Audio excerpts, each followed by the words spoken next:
Detik-detik sejumlah siswa SDN 09 Mateko Palopo tertabrak mobil saat persiapan menuju lokasi gerak jalan indah di kota Palopo, Kamis, 14 Agustus 2024. Salah seorang warga yang melihat langsung peristiwa itu mengungkapkan kronologi kecelakaan tepat di depan SDN 09 Mateko, Jalan Akasia, Kelurahan Balandai, Kecamatan Bara, Kota Palopo.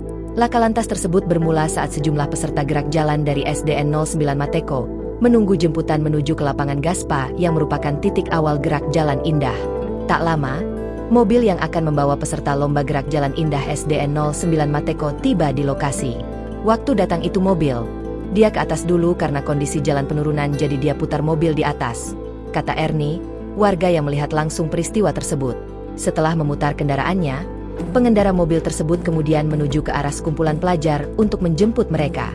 Namun, karena kondisi jalan yang merupakan penurunan dan rem mobil tersebut blong mengakibatkan pengendara mobil tak dapat mengendalikan kendaraannya.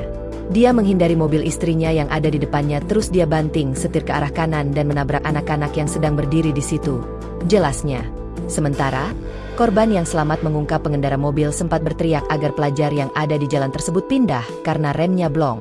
Sempat tadi teriak itu yang bawa mobil nah bilang pindah kok semua, blong remku. Tapi karena penurunan jadi cepat sekali jalannya itu mobil, tidak sempat yang lain pindah jadi ditabrak, kata Kayla, peserta gerak jalan indah SDN 09 Mateko. Akibatnya, 5 pelajar tertabrak bahkan terjepit di antara plat duiker dan mobil yang menabraknya. Karena kejadian tersebut, salah satu korban meninggal dunia dan korban lainnya dirawat di Rumah Sakit Mujaisyah. Download Tribun X sekarang, menghadirkan lokal menjadi Indonesia.